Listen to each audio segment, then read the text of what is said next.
Jika Bapak Ibu Saudara-saudari memerlukan informasi dan pelayanan, Bapak Ibu Saudara-saudari bisa menghubungi Majelis Jemaat Penatua Jimmy Situmorang. Pertukaran pengkhotbah seklasis Bandung, Cipasar. Dalam rangka pertukaran pengkhotbah seklasis Bandung, Cipasar, Minggu 18 Agustus 2024, Kebaktian Umum GKI Pamanukan dilayani oleh Pendeta Yose Handri Karun dari GKI Kebonjati, sedangkan Pendeta Yosapat Prasanda Hanaryo melayani di GKI Cianjur. Bison pagi pada hari Rabu tanggal 21 Agustus jam 5:30 pagi akan dipimpin oleh Penatua Jenny. Kami mengundang anggota jemaat dan simpatisan hadir dalam doa pagi. Kebaktian rumah tangga akan diselenggarakan pada hari Kamis tanggal 22 Agustus jam 7 malam dengan penyelenggaranya Majelis Jemaat yang bertempat di gereja dipimpin oleh Penatua Yosapat, liturgisnya yaitu Ibu Happy Sihombing. Kami mengundang anggota jemaat dan simpatisan hadir dalam kebaktian tersebut. Penerimaan anggota baru pada hari ini Minggu 18 Agustus 2024 pukul 9 akan dilaksanakan penerimaan anggota baru yang akan dilayani oleh Pendeta Yose Handri Karun. Adapun nama-nama calon akan diterima sebagai anggota jemaat GKI Pamanukan atas diri 1. Bapak Sulaiman Simanulang, 2. Ibu Lamria Junita Sianturi. Mohon dukungan doa dari anggota jemaat sekalian. Peneguhan pendeta. Majelis Jemaat GKI Perniagaan menyelenggarakan kebaktian peneguhan pendeta Markus Hardinata dengan basis pelayanan di GKI Perniagaan yang akan dilaksanakan pada hari Senin 19 Agustus jam 6:30 yang bertempat di GKI Perniagaan. Mohon dukungan doa anggota jemaat dan simpatisan agar kebaktian ini dapat berjalan dengan baik dan lancar. Membuat kerajinan tangan. Pada hari Jumat tanggal 23 Agustus 2024 jam 2 siang akan diadakan kegiatan membuat kerajinan tangan berupa bros bunga bersama dengan tim Baksos GKI Samanhudi, tempat di gereja. Untuk itu kami mengundang anggota jemaat dan simpatisan untuk mengikuti kegiatan ini. Bakti sosial, pengobatan gratis dan gunting rambut. Kegiatan bakti sosial GKI Samanhudi bersama dengan GKI Pamanukan diisi dengan pengobatan gratis dan gunting rambut yang akan dilaksanakan pada hari Sabtu tanggal 24 Agustus 2024 pukul 8 WIB. Pendaftaran melalui Penatua Heni Huta Barat. Persidangan majelis klasis. Persidangan majelis akan diadakan pada hari Minggu tanggal 25 Agustus jam 12 siang. Jika ada usul dan saran, saudara dapat menyampaikannya secara tertulis kepada majelis jemaat sebelum PMJ. Penambahan daya listrik untuk AC. Dalam rangka memaksimalkan penggunaan AC di gedung gereja, maka majelis jemaat telah melakukan pemasangan KWH baru dengan daya 5.500 watt. Sedangkan biaya yang sudah dikeluarkan yaitu 11 juta. Dan biaya yang sudah masuk atau persembahan yang sudah diterima yaitu 2.830.000. Dan ada masih sisa 8.170.000. Majelis Jemaat telah menyediakan amplop persembahan di depan pintu masuk gereja. Kami mengharapkan partisipasi Bapak Ibu Saudara-saudari sekalian untuk memenuhi kebutuhan dana tersebut. Persembahan umat yang masuk dari tanggal 10 sampai tanggal 15 yaitu Rp4.194.000. Sekian warta untuk minggu ini.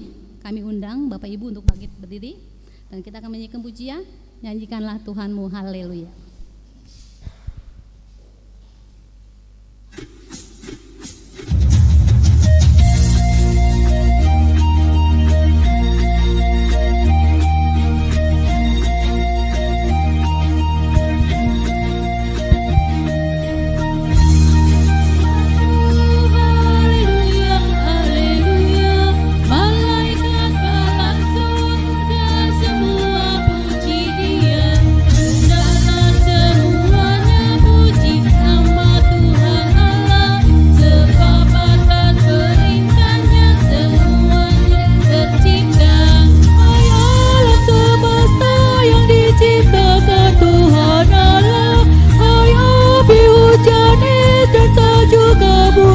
angin badai.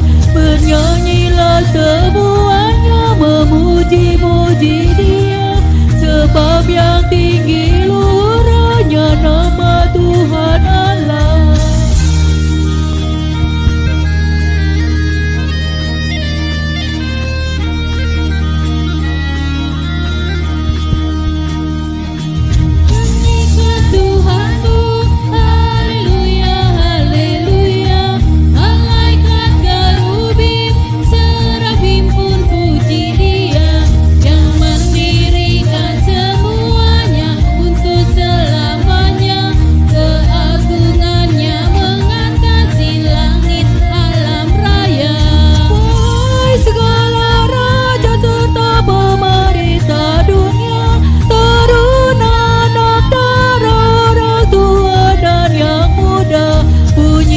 Bagi Tuhanmu seruling dan kecapi, dan puji Dia dengan sorak-sorai dan menari.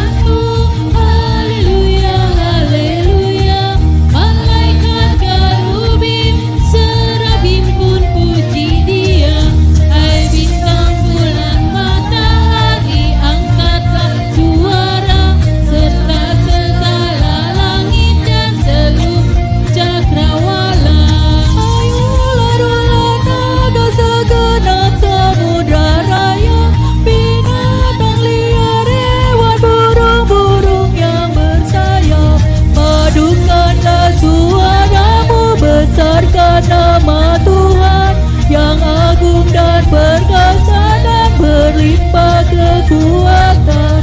Nyanyikanlah haleluya, haleluya.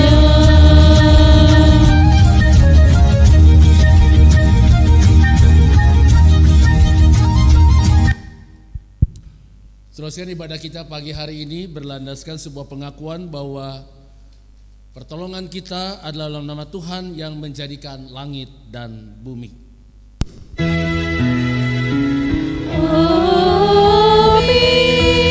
amin, amin,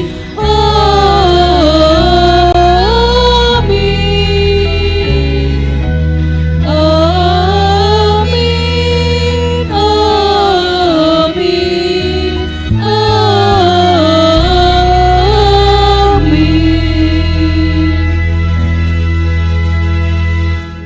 Teruskan kasih karunia dan damai sejahtera dari Allah Bapa kita dan dari Tuhan kita Yesus Kristus menyertai saudara sekalian.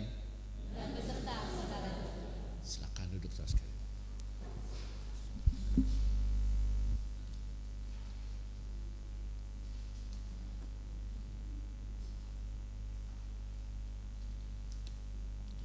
Umat yang dikasihi Tuhan, merdeka!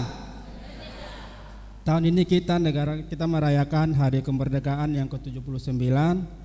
Kita bersyukur untuk pemeliharaan dan pertolongan Allah untuk perjalanan hidup bangsa dan kita tercinta ini. Tema kebaktian kita hari ini adalah menikmati roti dari surga, yang akan mengangkat kita untuk menyadari bahwa Yesuslah roti hidup dan surga yang telah memberikan dirinya untuk keselamatan manusia. Dengan demikian kita juga diajak untuk belajar menerima Yesus sang roti hidup itu, dan kita hidup di dalam Dia.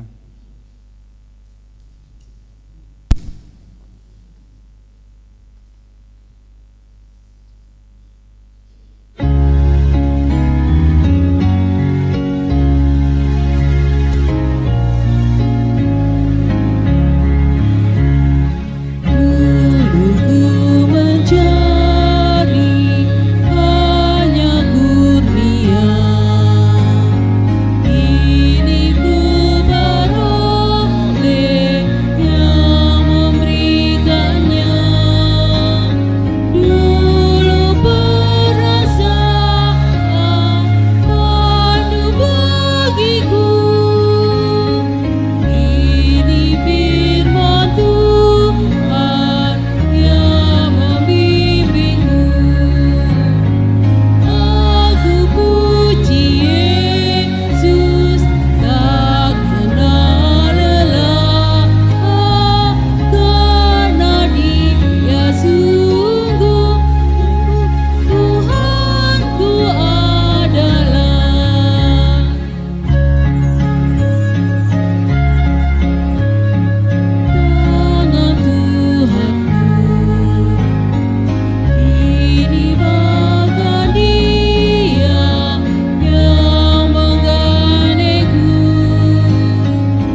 Jemaat yang terkasih, perlu kita sadari bahwa dalam menjalani kehidupan ini kita sering gagal mewujudkan kasih Allah kepada sesama dan alam semesta.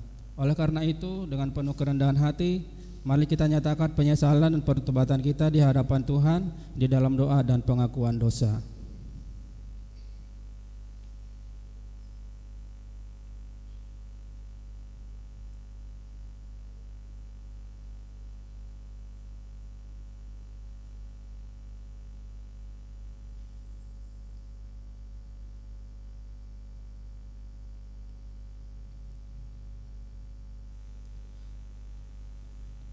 Dalam keterbatasan, kami mengaku dosa di hadapan Tuhan.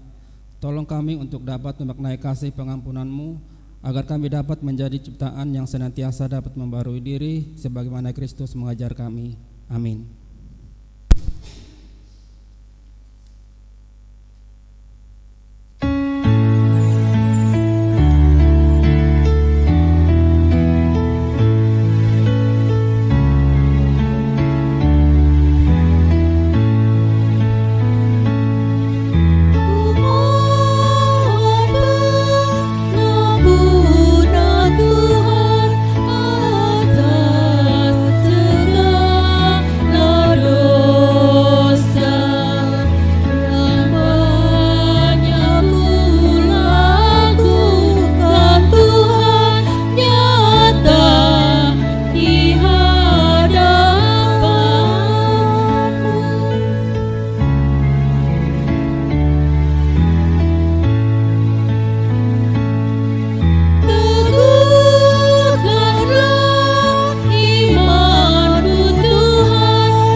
Dalam rahmat Allah terdapat kasih dan pengampunan.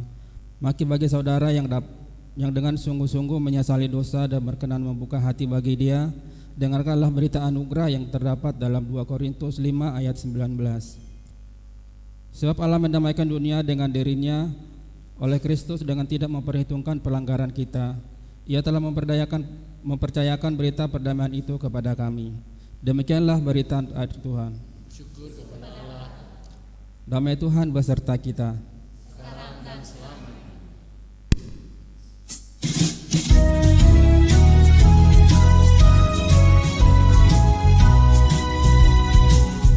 Bersukacita selalu tunjukkan,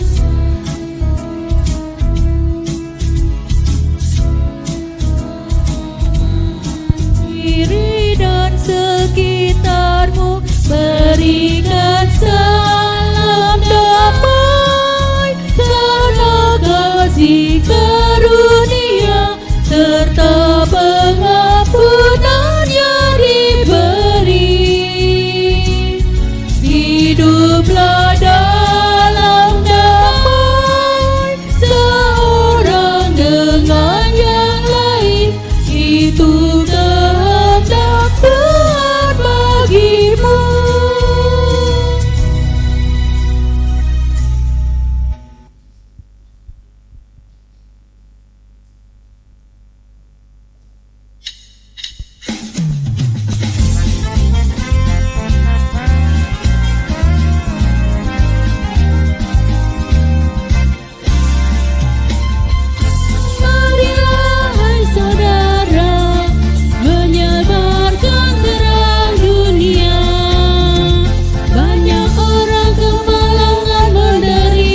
diliputi kegelapan kemelut.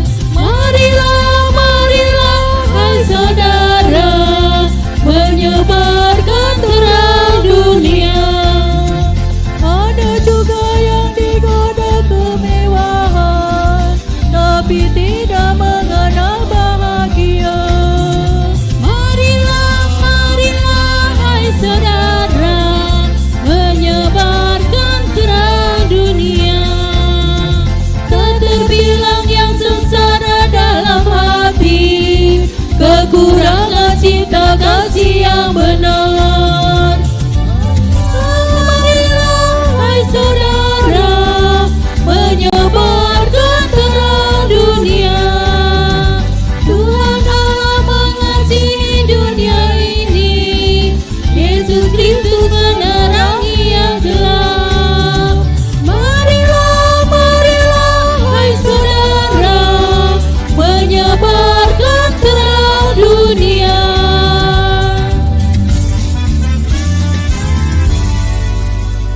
Silakan buka sekalian.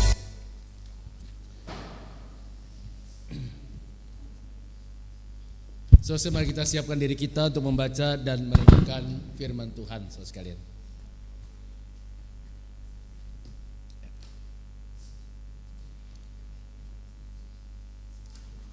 Mari kita berdoa, saudara sekalian.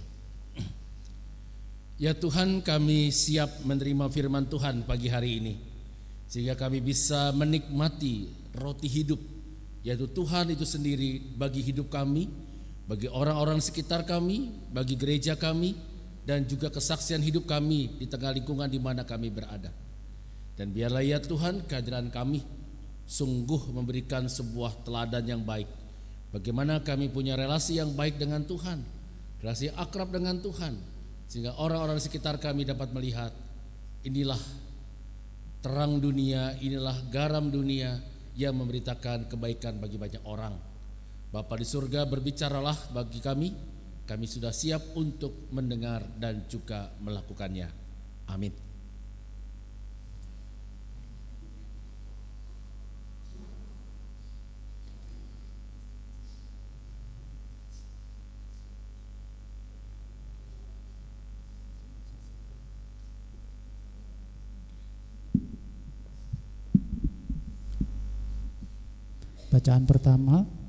Bacaan pertama diambil dari Amsal 9 ayat yang pertama sampai dengan yang ke-6. Amsal pasal 9 ayat pertama sampai dengan yang ke-6. Hikmat telah mendirikan rumahnya, menegakkan ketujuh tiangnya, memotong ternak sembelihannya, mencampur anggurnya, dan menyediakan hidangannya. Pelayan-pelayan perempuan telah disuruhnya berseru-seru di atas tempat yang tinggi di kota. Siapa yang tidak berpengalaman, singgahlah kemari, dan kepada yang tidak berakal budi, katanya, marilah, makanlah rotiku, dan minumlah anggur yang telah kucampur. Buanglah kebodohan, maka kamu akan hidup, dan ikutilah jalan pengertian. Demikianlah sabda Tuhan. Syukur kepada Allah.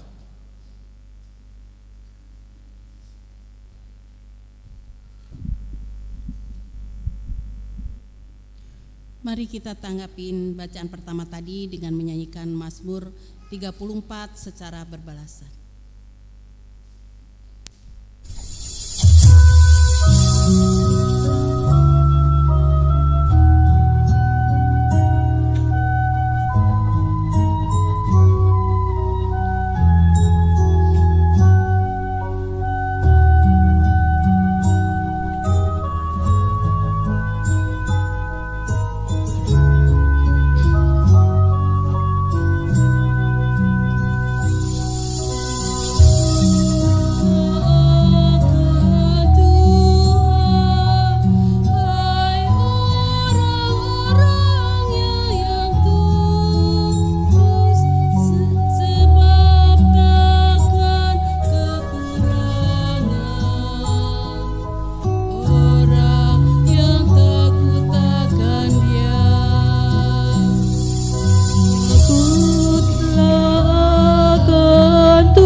takut akan Dia.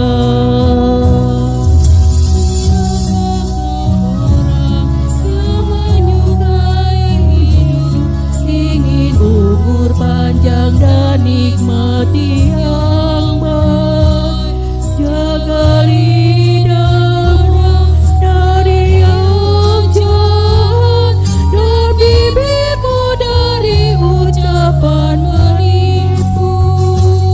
Lakukan yang baik dan jauhi yang jahat, dan carilah Dia.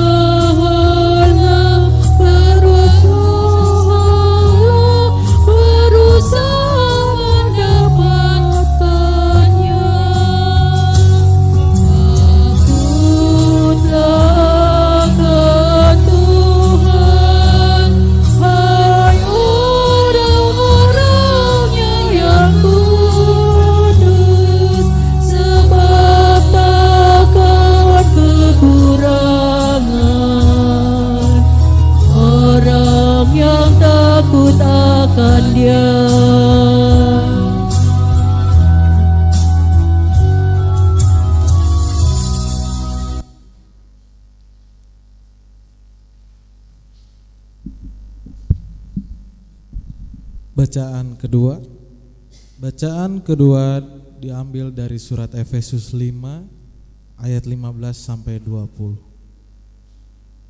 Efesus 5 ayat 15 sampai 20. Karena itu perhatikanlah dengan seksama bagaimana kamu hidup. Janganlah seperti orang bebal, tetapi seperti orang arif. Dan pergunakanlah waktu yang ada, karena hari-hari ini adalah jahat. Sebab itu janganlah kamu bodoh, tetapi usahakanlah supaya kamu mengerti kehendak Tuhan. Dan janganlah kamu mabuk oleh anggur, karena anggur menimbulkan hawa nafsu, tetapi hendaklah kamu penuh dengan Roh. Dan berkata-katalah seorang kepada yang lain di dalam mazmur, kidung, puji-pujian dan nyanyian rohani. Bernyanyilah dan bersoraklah bagi Tuhan dengan segenap hati. Ucaplah syukur senantiasa atas segala sesuatu dalam nama Tuhan kita Yesus Kristus kepada Allah dan Bapa kita. Demikian sabda Tuhan. Syukur kepada Allah. Selesai, mari kita bangkit berdiri, kita bersiap diri membaca Injil menurut Yohanes pasal 6. Yohanes pasal 6 ayat 51 sampai dengan ayat 58. Yohanes pasal 6 ayat 51 sampai 58 memberitakan demikian. Akulah roti hidup yang telah turun dari surga. Jikalau seseorang makan roti ini, ia akan hidup selama-lamanya. Dan roti yang akan kuberikan untuk hidup dunia ialah dagingku. Orang-orang Yahudi pun bertengkar antara sesama mereka dan berkata, bagaimana ia ini dapat memberikan dagingnya kepada kita untuk dimakan? Karena itu kata Yesus kepada mereka, sesungguhnya aku berkata kepadamu, jikalau kamu tidak makan daging anak manusia dan minum darahnya, kamu tidak mempunyai hidup di dalam dirimu. Siapa saja yang makan dagingku dan minum darahku, ia mempunyai hidup yang kekal, dan aku akan membangkitkan dia pada akhir zaman. Sebab dagingku benar-benar makanan dan darahku benar-benar minuman. Siapa saja yang makan dagingku dan minum darahku, ia tinggal di dalam aku dan aku di dalam dia. Sama seperti Bapa yang hidup mengutus aku dan aku hidup oleh Bapa, demikian juga siapa saja yang memakan aku akan hidup oleh aku. Inilah roti yang telah turun dari sorga, bukan roti seperti yang dimakan nenek moyangmu dan mereka mati. Siapa saja yang makan roti ini, ia akan hidup selama-lamanya. Selesai, berbagilah kita yang mendengar firman Allah, yang memelihara dan melakukannya. Haleluya. Haleluya. Haleluya.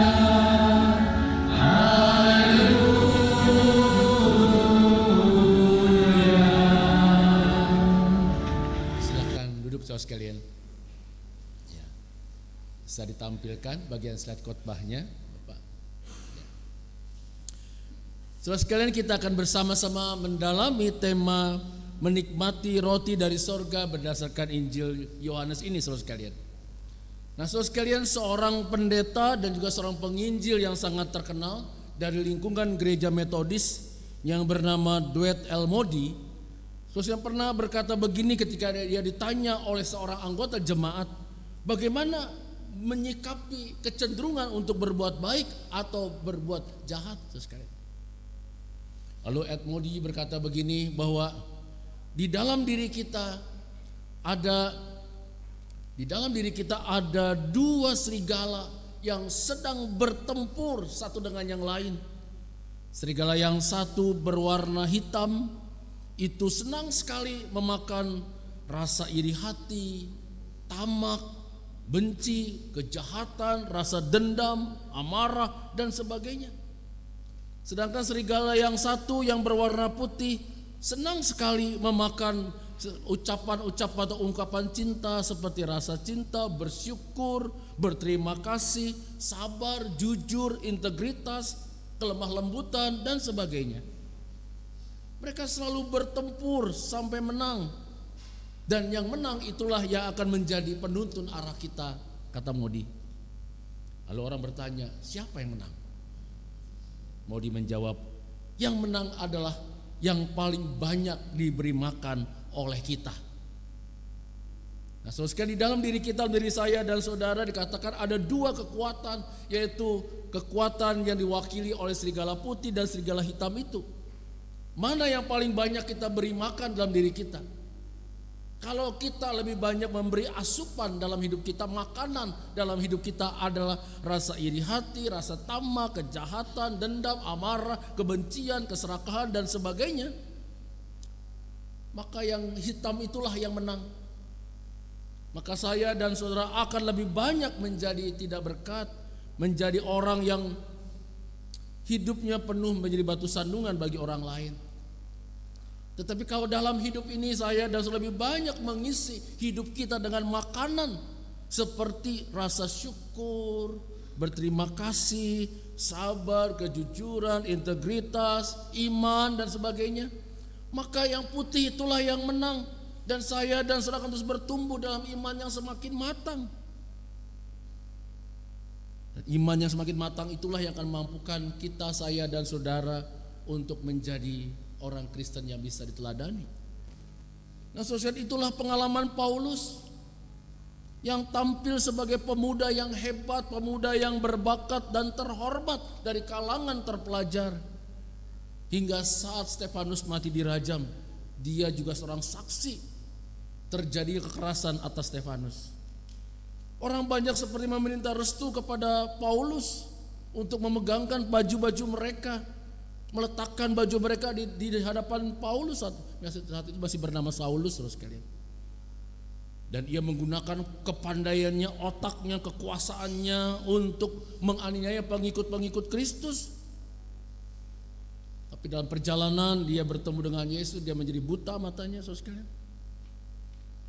Di dalam doanya dia melihat Tuhan berbicara kepada untuk berjumpa dengan seorang yang bernama Ananias. Paulus yang buta itu lalu berdoa dan mulai melihat secara baru hal Tuhan dalam hidupnya.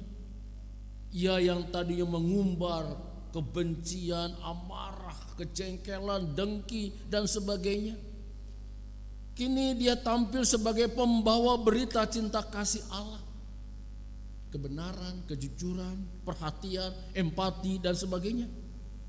Tadinya hanya otot dan otaknya yang diberi makan, tapi sekarang setelah berjumpa dengan Tuhan, tidak hanya otot dan otaknya, tetapi juga hati dan akal budinya diberi makanan yang benar, diberi nutrisi yang benar. Dan sebab itulah Paulus tidak mengherankan jika dalam bacaan kita Efesus pasal 5 ayat 15 berkata, menekankan pentingnya dengan bijak memilih kehidupan kita sebagai orang percaya di mata Tuhan. Paulus berkata, perhatikanlah dengan seksama bagaimana kamu hidup. Janganlah seperti orang bebal, tetapi jadilah seperti seorang arif. Inilah perubahan hidup dari seorang yang tadinya memberi makan dirinya, pikirannya, hatinya, perasaannya, tindakannya dengan kemarahan, kebencian, dendam, iri hati dan tidak sebagainya. Tapi kemudian berubah setelah berjumpa dengan Tuhan. Dia mengisi hatinya, pikirannya, tindakannya dengan kebaikan, kebenaran, integritas, kejujuran, iman dan sebagainya. Lalu bisa berkata, perhatikanlah dengan saksama bagaimana kamu hidup. Jangan seperti orang bebal, tapi jadilah orang yang arif atau bijaksana. Nah, saudara sekalian, makanan apa yang paling banyak kita sediakan untuk rohani kita? Makanan apa yang paling banyak kita sediakan, kita berikan kepada diri kita untuk pertumbuhan rohani kita, spiritualitas kita? Makanan yang bergizi, yang bermanfaat untuk pertumbuhan iman kita, ataukah yang lain?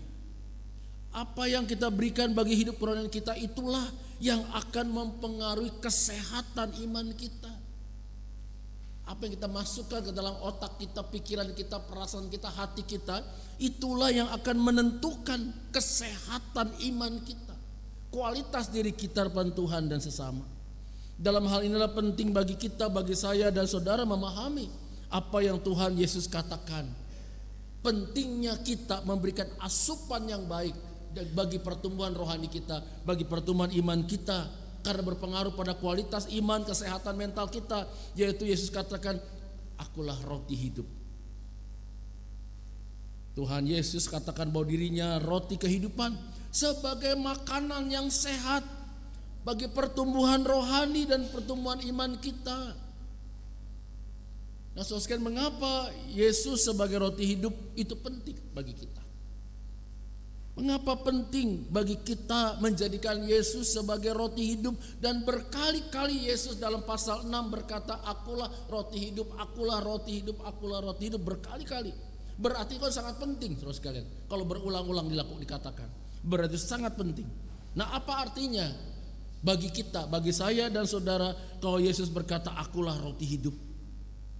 Mengapa Yesus sebagai roti hidup itu penting bagi kita? Ada beberapa hal. Kalau belajar dari teks bacaan kita hari ini dan apa yang Yesus katakan kepada orang-orang Yahudi saat itu. Yang pertama, saudara sekalian, bahwa Yesus sebagai roti hidup berarti yang pertama, saudara sekalian, Yesus adalah sumber kehidupan kita mestinya. Seperti roti. Roti itu makanan pokok bangsa Yahudi atau bangsa-bangsa sekitar Timur Tengah saat itu. Bahkan sampai hari ini, saudara sekalian. Roti itu makanan pokok bagi orang Yahudi yang memberi kehidupan. Bagi mereka roti sangat penting. Kalau nggak ada roti nggak ada hidup.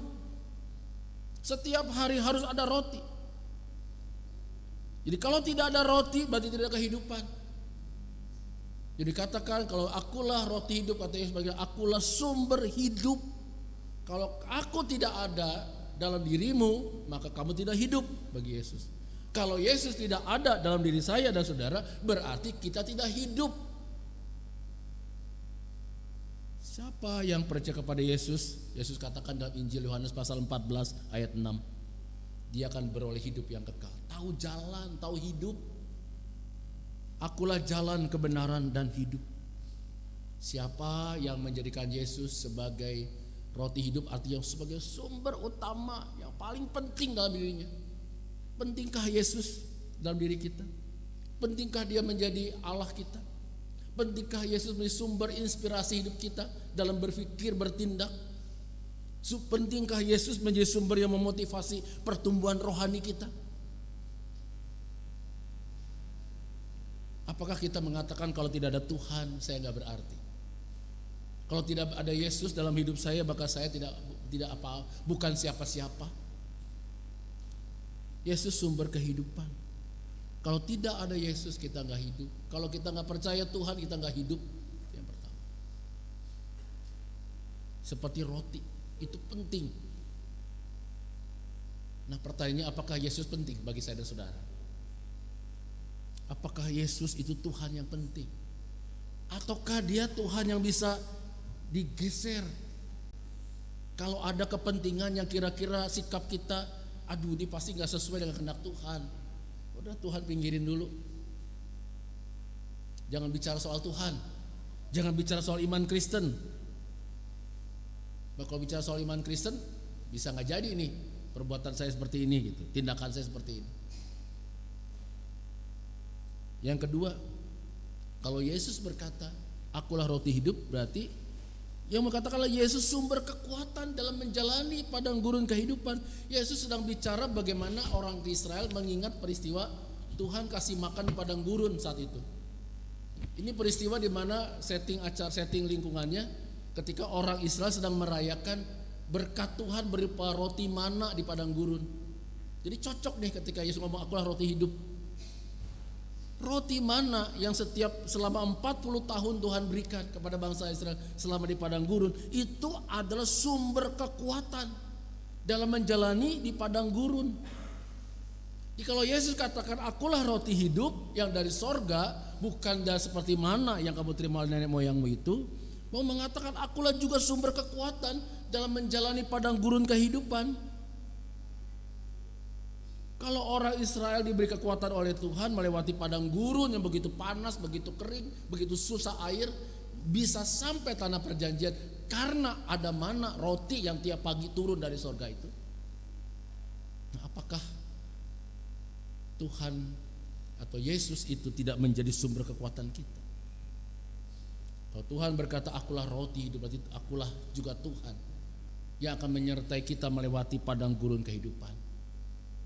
Kalau kita berkata Tuhanlah roti hidup, apakah kita sungguh mengimani bahwa Yesus adalah sumber kekuatan kita dalam menjalani pergumulan-pergumulan hidup kita yang bagaikan padang gurun itu?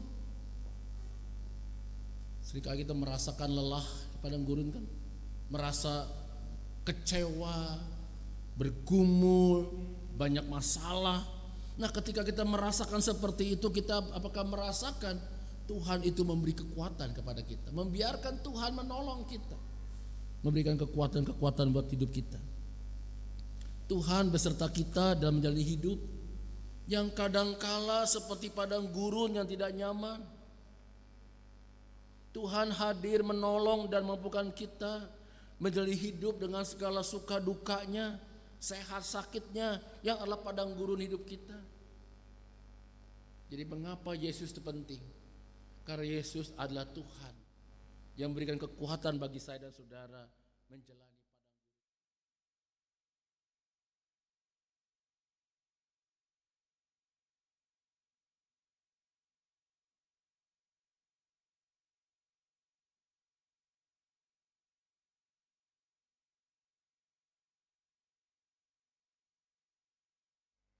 Demikian juga pengajaran Yesus itu di sumber makanan kita yang sehat bagi pertumbuhan rohani dan pembaruan diri kita. Seperti roti yang kita makan atau dimakan oleh bangsa Israel sampai hari ini, itu berguna untuk pertumbuhan fisik yang sehat, kekuatan juga untuk pertumbuhan rohani. Maka Yesus juga dan pengajarannya bagi kita, bagi saya saudara, harusnya juga memberikan kekuatan untuk bertumbuh semakin baik dalam iman kita kepada Tuhan. Nah, saudara sekalian, mereka yang menikmati roti hidup dikatakan oleh Yesus akan hidup dalam Yesus dan Yesus hidup dalam dia. Ada relasi yang begitu akrab, begitu dekat, saudara sekalian. Nah, pertanyaannya bagaimana kita bisa menikmati dan menjadikan Yesus sebagai roti hidup? Sehingga kita bisa merasakan kekuatan dalam pergumulan hidup kita yang bagaikan berjalan di padang gurun. Bagaimana kita bisa menjadikan Yesus sebagai roti hidup, ini sumber kekuatan kita, kehidupan kita, pertumbuhan rohani kita. Dari teks bacaan kita belajar banyak hal. Yang pertama, datang kepada Yesus, makan daging dan minum darah Yesus. Kata Yesus begitu ya, makan dagingku, minum darahku, datang kepadaku. Itu hal pertama yang perlu kita lakukan. Nah, bisa sekalian, kalimat ini jangan diartikan secara harafiah, seolah-olah kita makan daging manusia, kita minum darah manusia. Bukan, saudara sekalian. Ini bahasa simbolik, bahasa simbol simbol. Yang mau dikatakan dari kalimat ini ialah agar kita ada dalam persekutuan yang dekat, yang akrab dengan Tuhan. Bahwa kita mengisi diri kita, pikiran kita, isi hati kita, perasaan kita, dan apa saja yang ada dalam diri kita dijiwai oleh apa yang Yesus ajarkan. Maksudnya itu saudara sekalian. Bukan benar-benar makan daging manusia dan manusia, bukan. Tetapi seperti roti itu makan. Kita makan roti, makan daging, minum itu kemudian menjadi bagian seluruh hidup kita. Maka mestinya isi hati kita, pikiran kita, perasaan kita, tindakan kita itu dijiwai oleh apa yang Yesus ajarkan. Kita sungguh-sungguh menyatu, berdekat dengan Yesus, akrab dengan Yesus. Aku di dalam kamu, kamu di dalam aku, kata Yesus. Datang kepada Yesus, makan dan minum darahnya juga berarti percaya dan mempercayakan diri kepada Yesus. Apakah kita percaya dan mempercayakan diri kita pada kehadiran Tuhan? Apakah kita percaya bahwa setiap hari Tuhan memberkati kita, menolong kita? Apakah kita percaya bahwa setiap hari Tuhan memberkati kita dengan yang diperlukan oleh hidup kita? Apakah kita percaya Tuhan akan mendatangkan hal yang baik, memampukan kita melakukan yang baik dan menerima berkat yang baik dalam kehidupan kita? Itu yang pertama, datang pada Yesus, makan dan minum. Lalu yang kedua, partisipasi dalam pelayanan, saudara sekalian. Kesediaan diri, ambil bagian dalam pelayanan di gereja, di lingkungan masyarakat, itu memperlihatkan hati yang semakin bersedia menjadikan Yesus sebagai roti kehidupan yang membuat kita ingin berbagi dengan orang lain. Tradisi Israel adalah makan bersama itu penting. Kalau saya makan roti, maka roti juga bisa dibagi oleh yang lain, untuk yang lain. Jadi mengapa pentingnya dan ditekankan partisipasi dalam pelayanan, kesediaan ambil bagian dalam pelayanan di gereja, di lingkungan di mana kita tinggal, memperlihatkan hati yang semakin bersedia menjadikan Yesus sebagai roti hidup yang membuat kita ingin berbagi dengan orang lain. Dalam persekutuan gereja kita, kita memberikan diri kita, waktu kita, tenaga kita, pikiran kita, bahkan uang kita sebagai persembahan yang hidup, yang kudus bagi Tuhan. Roma 12 ayat 1. Persembahkanlah dirimu sebagai persembahan yang kudus, yang berkenan kepada Allah. Itu hanya bisa terjadi kalau kita menjadikan Yesus sebagai roti hidup kita. Kita sudah merasakan kebaikan-kebaikan Tuhan, kekuatan dari Tuhan, pengampunan dari Tuhan, anugerah Tuhan, karena itu mau berbagi. Dan tempat untuk berbagi sukacita, karena sudah mendapatkan kebaikan Tuhan itu dimulai dari keluarga, lalu gereja, dan sebagainya. Jadi kedua, jangan lupakan saudara partisipasi dalam pelayanan. Lalu yang ketiga, harapan yang teguh. Mereka yang sungguh menjadikan Yesus sebagai roti hidup itu punya harapan yang teguh. Sama seperti bangsa Israel berjalan 40 tahun di padang gurun. Kenapa kuat? Karena punya harapan akan sampai di tanah perjanjian. Mereka berserah bukan menyerah. Mereka berserah bukan menyerah. Sama seperti bangsa Israel terus melanjutkan perjalanan di padang gurun karena mereka percaya akan kehadiran dan pertolongan Tuhan. Mereka berserah pada kehadiran Tuhan, pertolongan Tuhan melalui roti mana yang mereka terima setiap hari. Bisakah saya dan saudara juga punya harapan yang teguh dalam hidup ini ketika kita melewati padang gurun kehidupan? Berserah itu bukan menyerah, berserah itu tetap berusaha, tetap melakukan sesuatu untuk mengatasi keadaan kita seperti bangsa Israel yang terus berjalan di padang gurun, bukan berhenti, sambil yakin dan percaya Tuhan memberkati apa yang kita lakukan. Itulah berserah. Dan mereka yang berserah akan punya harapan yang teguh. Yang keempat, menjadi pribadi yang berhikmat seperti kata Amsal dan juga Efesus. Mereka yang berhikmat itu siapa sih saudara sekalian? Mereka yang berhikmat adalah orang yang mampu memilih yang benar. mampu membedakan mana yang baik dan mana yang harus dilakukan dan mana yang harus dihindari. Jadilah orang arif, kata Paulus. Jadilah orang yang berhikmat, kata Amsal, saudara sekalian. Siapakah orang berhikmat, siapakah orang arif dan bijaksana itu? Ialah orang yang mampu memilih yang benar, memilih sikap yang tepat, mampu dapat membedakan mana yang harus dilakukan dan mana yang harus dihindari, mana yang harus menjadi dasar hidupnya dan mana yang harus ditolak karena bisa menjatuhkan nama baik dan imannya. Itulah orang yang berhikmat. Dan orang yang berhikmat itulah menjadikan Yesus sebagai roti hidup, karena Yesus begitu penting dalam dirinya. Karena itu dia mau menjadi orang yang dapat memilih dengan tepat apa yang baik dan benar di mata Tuhan.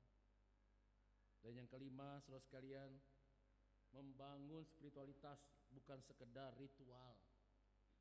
Menjadikan Yesus sebagai roti hidup itu berarti membangun spiritualitas, bukan sekedar ritualitas. Dalam membangun spiritualitas kita perlu disiplin rohani.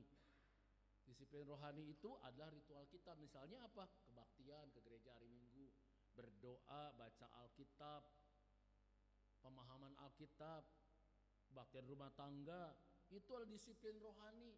Itu adalah ritualitas. Tetapi yang Yesus minta bukan hanya di situ, tapi melangkah lebih lagi, yaitu membangun spiritualitas. Kita bertumbuh dalam iman. Kita bertumbuh ketika kita bergereja, kita bertumbuh ketika melayani, kita bertumbuh ketika membaca Alkitab, kita bertumbuh ketika menyanyi, kita bertumbuh ketika kita PA, kita bertumbuh ketika kita KRT dan sebagainya. Spiritualitas inilah yang akan mampukan kita mengalami pembaruan hidup terus menerus setiap hari. Dan ketika kita mengalami pembaruan hidup, semakin hari semakin lebih baik, semakin lebih baik, semakin lebih baik, itu artinya Yesus sebagai roti hidup betul-betul kita nikmati. Kita menikmati roti yang menghidupkan itu, roti yang menguatkan itu, roti yang membuat kita kuat. Saudara sekalian. Tetapi kan memang harus realistis juga ya saudara sekalian ya. Bersikap seperti ini kan gak mudah. Banyak hambatan dan tantangannya. Nah itu faktor penghambatnya apa? Yang harus kita waspadai. Yang saya waspadai, teman-teman waspadai. Ada beberapa, yang pertama adalah kurangnya iman atau kepercayaan. Iman itu kan kuncinya untuk bisa percaya Yesus itu juru selamat, Yesus Tuhan, Yesus itu roti yang penting bagi hidup kita. Jika seseorang tidak percaya bahwa Yesus adalah Tuhan yang sanggup memberikan kekuatan, memberikan pertolongan, memberikan penyertaan, dia nggak akan bisa menjadikan Yesus sebagai roti hidup. Kalau dia tidak sungguh percaya, imannya tidak kuat, maka dia akan meragukan, betulkah Tuhan itu menyertai saya? Betulkah Tuhan itu memang meminta saya melakukan yang benar? Orang yang kurang kepercayaan pada Tuhan itu bisa dengan sangat mudah menggeser firman Tuhan, ajaran Tuhan demi kepentingan pribadinya. Demi sesuatu yang menyenangkan dirinya, apakah bentuk materi, posisi jabatan dan sebagainya, hanya karena ya pinggirkan sajalah soal iman, yang penting saya mendapatkan itu. Yang kedua, kebergantungan kepada diri sendiri. Salah satu hambatan besar untuk bisa berserah tetapi bukan menyerah adalah merasa diri kuat. Banyak orang merasa bahwa mereka bisa mengatasi sendiri hidupnya dengan kekuatan sendiri, kepandaian sendiri dan sebagainya tanpa melibatkan Tuhan. Sikap ini bisa membuat kita sulit untuk menyerahkan diri kita, hidup kita dalam bimbingan Tuhan. Sangat sulit bagi saudara-saudara kalau punya sifat ini untuk makan roti, menjadikan Yesus sebagai roti hidup kita. Yang ketiga, rasa takut dan keraguan. Takut dan ragu dapat menjadi hambatan besar. Takut akan penolakan, takut akan kegagalan, takut akan ketidakpastian dapat membuat kita ragu untuk sepenuhnya percaya bahwa Tuhan itu menyertai perjalanan kita di padang gurun kehidupan kita. Orang yang selalu takut melihat ke depan, masa depan, itu pasti akan meragukan. penyertaan pertolongan Tuhan. Yang keempat, kurangnya disiplin rohani. Hambatan keempat yang bisa membuat saya dan saudara sulit untuk bertumbuh dalam iman itu karena kurangnya disiplin rohani. Menjadikan Yesus sebagai roti hidup itu memerlukan disiplin rohani, seperti doa, baca Alkitab, bergereja, melayani dan sebagainya. Maka selama Tuhan kasih waktu kepada saudara, jangan abai untuk bergereja, beribadah, berdoa, baca Alkitab, melayani dan sebagainya. Karena itu bagian dari disiplin rohani kita untuk bertumbuh semakin lebih baik. Saudara sekalian, menjadikan Yesus sebagai roti hidup adalah sebuah perjalanan yang harus berlangsung seumur hidup kita, sepanjang hidup kita. Menjadikan Yesus sebagai roti hidup itu adalah sebuah perjalanan yang harus berlangsung sepanjang kehidupan kita. Kenapa, saudara sekalian? Karena kita adalah orang Kristen yang harus terus bertumbuh. Dalam hidup kita bisa ada di posisi atas, kita merasa kuat. Kita bisa berada di posisi kuat, kita merasa ketika semuanya berjalan dengan lancar seperti kita harapkan, rasanya tantangan gak terlalu besar, bisa diatasi. Kita mungkin dengan mudah berkata, Yesus itu juru selamat saya, Yesus itu roti hidup saya. Tapi bagaimana ketika kita sedang berada di bawah? Ketika usaha tidak lancar, sakit penyakit, gagal, ditolak dan sebagainya, apakah masih kita bisa dengan kuat berkata Yesus roti hidup? Karena itulah berjalan bersama Yesus, menjadikan dia sebagai roti hidup, yaitu berlangsung sepanjang kehidupan kita. Selama kita hidup, selama itu juga saya dan saudara harus terus membarui diri agar semakin lebih baik dan semakin lebih baik, semakin bertumbuh menjadi pribadi yang Tuhan inginkan. Maka jika saya dan saudara melakukannya, kita akan hidup seperti yang Tuhan inginkan. Jadi murid yang setia, jadi murid yang akrab dengan Sang Tuhan, Sang Guru itu yang adalah juru selamat kita, dan kita jadi saluran berkat Tuhan bagi banyak orang, bagi gereja di mana kita ada dalamnya. Amin.